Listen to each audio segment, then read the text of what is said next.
For a little over a decade now, the Miami Dolphins have been searching for a stable player to be the face of their franchise and the leader at the quarterback position for the team. Miami has seen 9 different guys take the field as a starting quarterback for the team.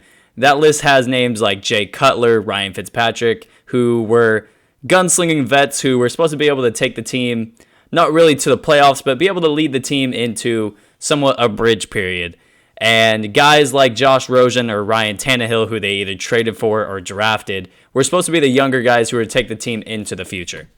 Not only did Ryan Tannehill not take the team into the future, the Miami Dolphins got to see Tannehill take the Tennessee Titans to the AFC Championship just 10 months after they traded him away for just a 6th-round pick.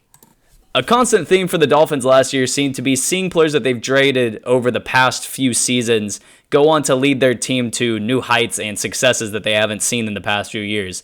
Like I said, Ryan Tannehill took Tennessee to the AFC Championship just 10 months after being traded. Laramie Tunsil was traded to the Texans before the season even started, and he landed the highest paying contract in offensive lineman history. And even though the Texans didn't have a great offensive line, they still had one of the best rushing attacks in football, and he was able to improve that offensive line somewhat. The list grows when you think about Minkah Fitzpatrick, who was traded for a first-round pick in this past season, and he took the Pittsburgh Steelers from a somewhat average defense to a top 10 team who could not only take the ball away, but could get after the quarterback, could limit the rushing attack somewhat, and be a team who had, options everywhere to be able to limit the offense. It's because of all these trades that the Miami Dolphins were supposed to be tanking for Tua Tagovailoa. Even the term thrown around the league, pretty much tanking for Tua, was what not only they, but somewhat the Cincinnati Bengals as well were doing throughout last year. However, they didn't tank for Tua. They tried to play as well as they could, and they ended up being rewarded not only with success on the field, but they still ended up getting Tua Tagovailoa in the draft. All the credit for any success that the Miami Dolphins were able to go through last year, every single bit of credit has to go to head coach Brian Flores and the rest of the coaching staff for that team. Because every single player, every single team around the league, even players within the Miami Dolphins organization seem to check out on the Miami Dolphins and just rule them the worst team in the league, possibly even saying that they were going to have a 0-16 record. And even though 5-11 is definitely not a record for many teams to be able to write home about and be happy for, a team like Miami, who was going into the season with Ryan Fitzpatrick, a new quarterback, trading for Josh Rosen and having controversy around that, trading away their best offensive lineman in Laramie Tunsil, also seeing their probably second best offensive lineman in Jawan James leave in free agency. They traded Kenyon Drake halfway through the season. They traded Minkah Fitzpatrick somewhat through the season. And all through that, they had one of the least talented teams in the NFL, but they still were able to put up 5 wins on their record. And honestly, I was very surprised to not see that Brian Flores was in the conversation for Coach of the Year. The Miami Dolphins also had to only play 5 games with their Pro Bowl corner Xavier Howard on the field, and even then, their passing defense struggled a lot because of it, because they had to rely on a lot of younger guys who either went undrafted, either were late-round picks, or were cast away from their original teams. They had to rely on a lot of guys who have not been in positions to be relied upon before, and they struggled because of it, but they also put up 5 wins on their record, which is 5 more than a lot of people around the league thought they were going to get. So let's go ahead and take a deeper look at what this team brought to the table last year in terms of statistically. I started with the offense in the last video with the Bears, so with this video I'm going to start with the defense.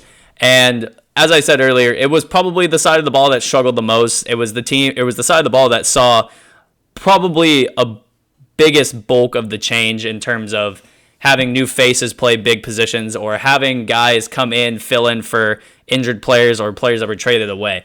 Minkah Fitzpatrick and Xavier Howard were gone for pretty much the whole entire season last year.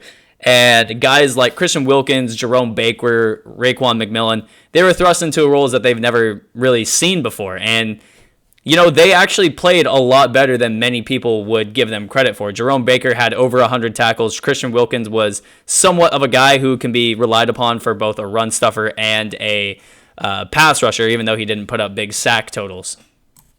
And like I said earlier, Xavier Howard only played in 5 games, but even in those 5 games, he put up an interception. He was still a Pro Bowl caliber player. It's just he was never able really to stay on the field.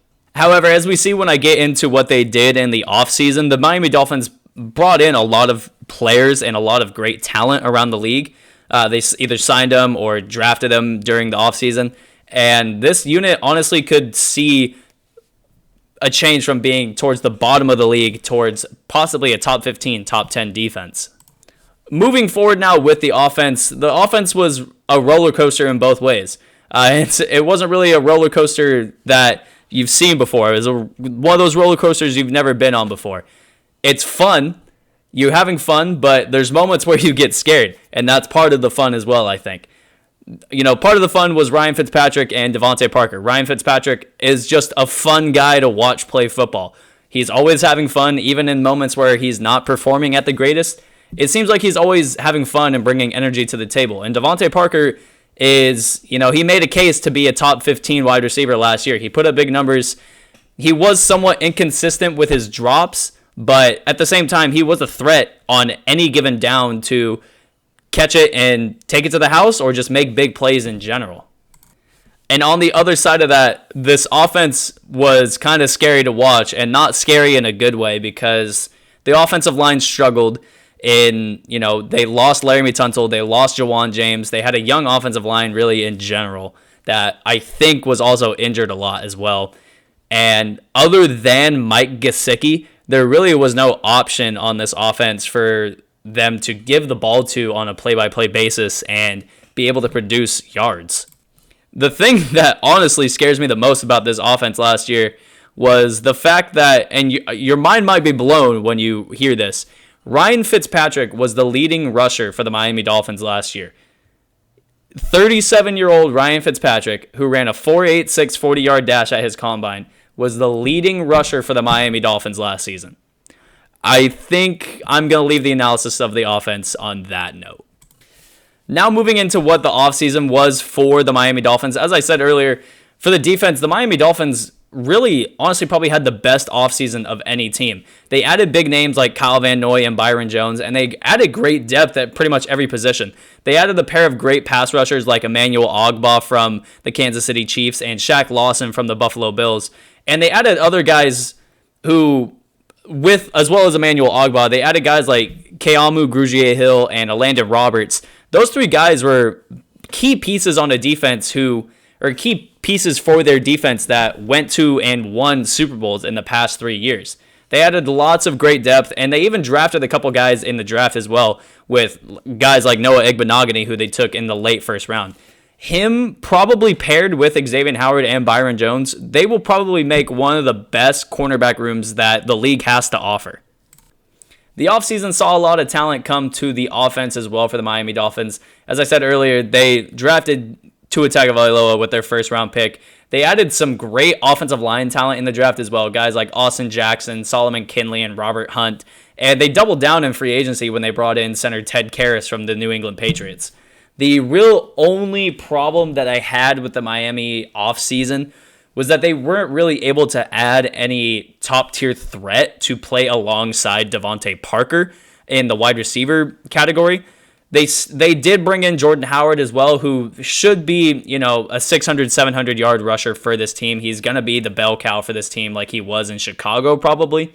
But they didn't add very much in the skill position category, and maybe they're waiting to add that. There's a possibility that Tua Tagovailoa doesn't even play this year. There is a possibility for that. But if he does get thrust into the role of being the starting quarterback halfway through the year, he's not going to have much to play with, especially if one of those guys goes down with an injury. God forbid that happens, but if Devontae Parker or Mike Gesicki or someone goes down, there's not going to be much for Tua Tagovailoa to do, and that, with his injury history, could lead to problems for him and the team. So in terms of what this team should really expect for the 2020 season, 2020/2021, like I said for the Chicago Bears in that video the other day, there still is the problem with the coronavirus. There still is the issue of possibly games getting canceled, possibly games not even being played. It's looking more and more each day like the season is a go. There's been tweets from Adam Schefter and Ian Rappaport about how training camp has gone pretty well, actually, in terms of coronavirus testing and everything like that. The real problem is going to be once the season gets going. But with that put to the side, what this team should expect is an improved defense. This defense is very much improved. They relied on young guys in the linebacking core who pretty much ran the defense with guys like Jerome Baker and Raekwon McMillan. Now they're adding a couple of Super Bowl champions from the New England Patriots in Landon Roberts and Kyle Van Noy.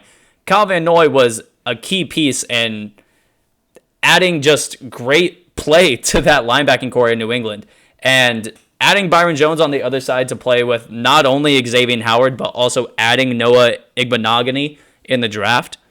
The defense should be very improved. They, like I said, they were towards the bottom of the league last year, but I could really expect this team to have a top 10, top 15 defense going into next year, or at the end of next year, I should say, actually. And for the offense, the obvious question is what's going to happen with the quarterback position. Ryan Fitzpatrick has already said that he knows he's the bridge quarterback. He knows he's not the quarterback of the future. However, he still is a quarterback that can win games. He's proved that if he's put into a situation where he has options to throw to, he has time in the pocket, he can make good decisions and he can be a quarterback to lead the team to wins. Now, whether or not the team decides to keep him in the fold as the starting quarterback halfway through the year, at some point, the fans are going to be asking to see Tua Tagovailoa, especially if at that point in the season, all the tests come back, he's clean to play, his hip is fully healed, he doesn't have any injuries in practice, he doesn't go through any ailments at all. Fans are going to be clamoring for Tua Tagovailoa to get into the game at some point.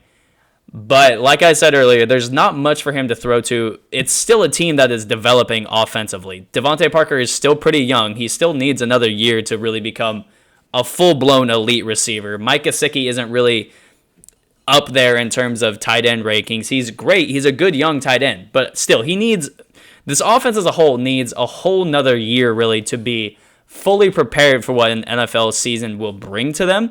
And they need a full year to really get their NFL legs under them. And it might hurt to throw Tua Tagovailoa into the fold early, but at the same time, he might flourish in the role as well. I wouldn't be surprised to see it go either way for that guy.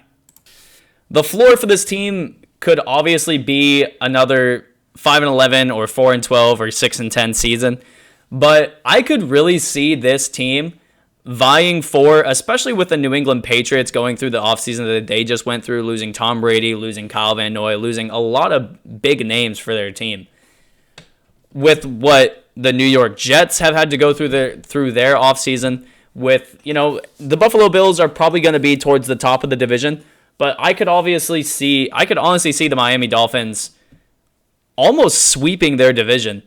Maybe losing a game or two, but I could see them winning 4 or 5 games in their division, winning 3 or 4 games outside of the division, and be vying for a wild card spot and playing late into January. Or not late, but into January, playing meaningful games and playing games that could be wild card games, could be divisional games. But at the same time, a lot has to go right for that to happen. Everything has to gel immediately, which with the offseason that we're going through right now, there is almost no chance that is happening. And a lot of things have to go right for Tua Tagovailoa. A lot of things have to go right, with the offseason in general. Everything has to go right for that team to be willing or be vying for a playoff spot. But at the same time, I could see something down the road in January where the Miami Dolphins are playing meaningful games and possibly even playoff games. Alrighty, with everything being said, that's going to be the video for me. I hope you all enjoyed it. If you did, make sure you hit the like button. If you didn't enjoy it, make sure you hit the dislike button. Any feedback from you at this point is much appreciated. If there's anything you think I forgot to talk about, make sure you leave a comment down below. I try to get back to as many comments as possible. If you like the content that I put out, make sure you hit subscribe. I'm going to try to get through every single team for these realistic prediction videos for the 2020 season. So yeah, again, that's going to be the video for me. I hope you enjoyed it, and I'll see you in the next one. Peace.